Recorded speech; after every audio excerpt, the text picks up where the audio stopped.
इस सृष्टि की संरचना ईश्वर ने की है।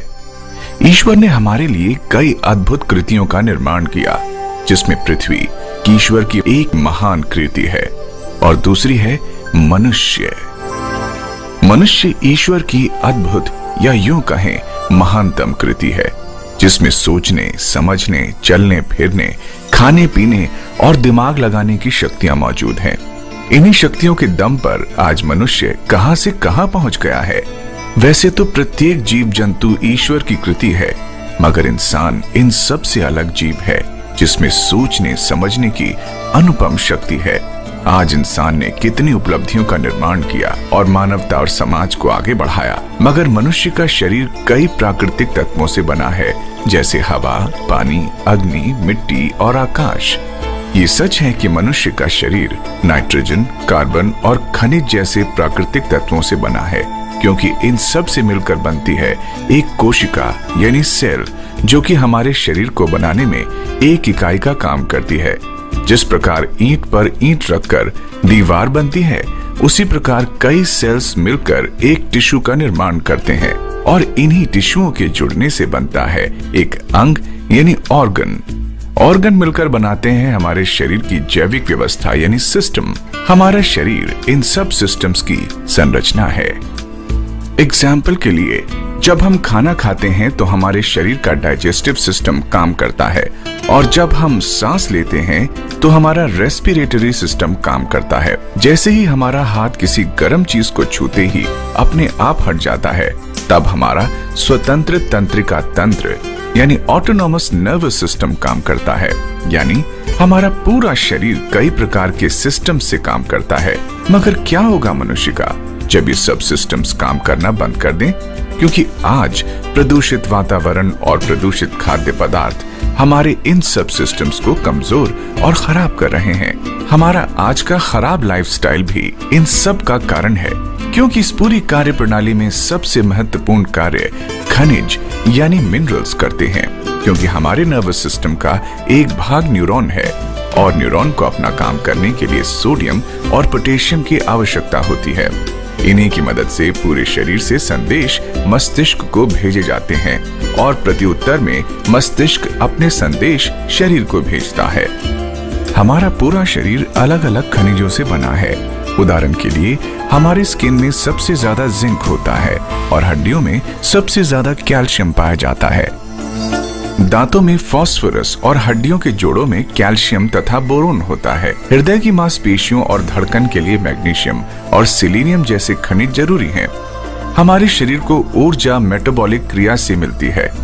अणुओं के टूटने और जुड़ने की क्रिया को मेटाबॉलिक क्रिया कहा जाता है, क्योंकि इस क्रिया के होने पर ऊर्जा उत्पन्न होती है और उसे हमारा शरीर प्रयोग करता है। इस क्रिया को साकार करने के लिए मैग्नीशियम बहुत जरूरी है।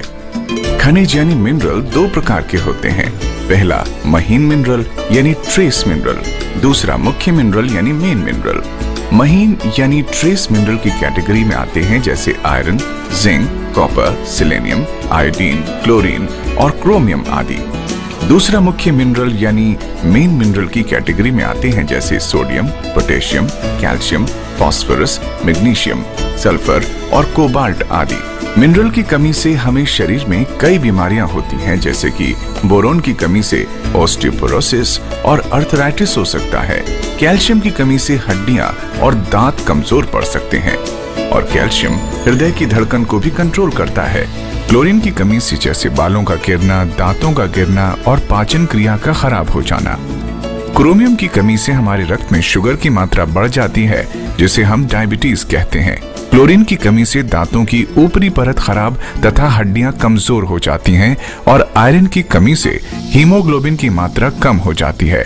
ये सच है कि आयोडीन की कमी से गॉइटर रोग हो जाता है, जिससे मनुष्य मोटा होने लगता है और उसके मस्तिष्क की प्रतिक्रिया धीमी हो जाती है।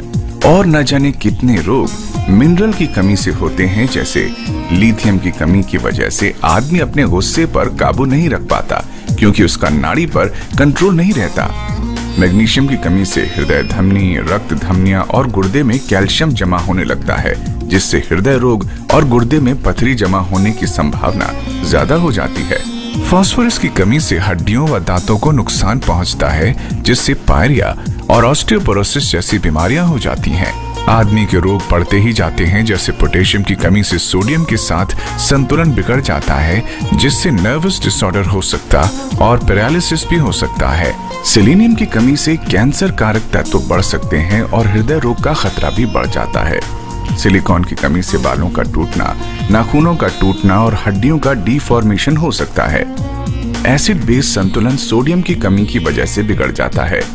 जिंक की कमी से कोलेस्ट्रॉल की मात्रा बढ़ जाती है तथा शरीर के 2000 से ज्यादा एंजाइम में ये पाया जाता है तथा जिंक त्वचा व बालों के लिए भी बहुत आवश्यक मिनरल है।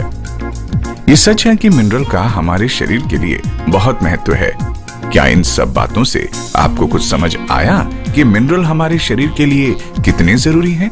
क्या आप जानते हैं कि ये सब मिनरल हमारा शरीर खुद उत्पन्न नहीं कर पाता और हम ये सब मिनरल पाने के लिए खाने और पीने पर निर्भर हैं। मगर आज का खाया जाने वाला खाना हमें ये सब जरूरी मिनरल्स नहीं दे पाता। सच तो ये है कि खाना हम खाते हैं उसमें मात्र 16 से 18 मिनरल्स ही पाए जाते हैं। वो भी हमारे खाना बनाने की विधि की वजह से नष्ट हो जाते हैं या ज्यादा टेम्परेचर की वजह से खत्म हो जाते हैं।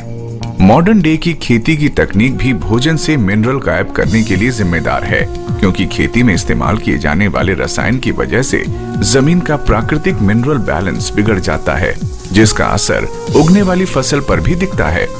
अनाज भंडारण में इस्तेमाल होने वाले विषैले रसायन बची खुची पोषकता भी खत्म कर देते हैं और खाना बनाते समय बाकी सारे पोषक तत्व नष्ट हो जाते हैं। आज के स्वादिष्ट खाने से हम अपना पेट तो भर सकते हैं, मगर सारे जरूरी मिनरल्स प्राप्त नहीं कर सकते, क्योंकि वो इस खाने में उपलब्ध ही नहीं है।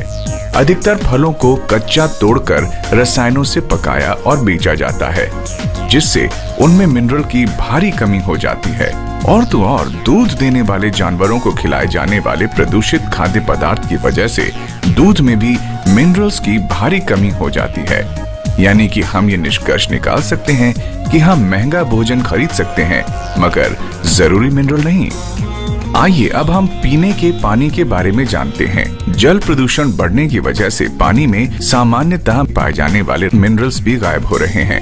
अधिकतर लोग पानी को साफ व मीठा करने के लिए पानी को फिल्टर और रिवर्स ऑस्मोसिस प्रक्रिया से गुजारते हैं, जो कि दुर्भाग्यवश पानी में मौजूद हानिकारक तत्वों को साफ करने के साथ साथ स्वास्थ्य के लिए जरूरी सभी मिनरल्स को भी नष्ट कर देती है। फलस्वरूप हम साफ व मीठे पानी पीने के बावजूद भी जरूरी मिनरल से वंचित रह जाते हैं और विभिन्न प्रकार की बीमारियों के शिकार हो जाते हैं। ध्यान देने योग्य सच ये भी है कि बाजार में बिकने वाले अधिकतर बोतल बंद पानी में भी जरूरी मिनरल्स का अभाव है तथा हम महंगी कीमत अदा करने के बावजूद भी जरूरी मिनरल्स नहीं प्राप्त कर पाते। ये भी सच है कि आमतौर पर राज्य जल निगम द्वारा सप्लाई किया पानी भी विभिन्न प्रकार के प्रदूषण से ग्रसित है या सामान्यतः पीने के योग्य मापदंडों पर खरा नहीं उतरता। कितना अच्छा होता कि इतने जतन करने के साथ साथ जरूरी मिनरल्स भी हमें मिल पाते।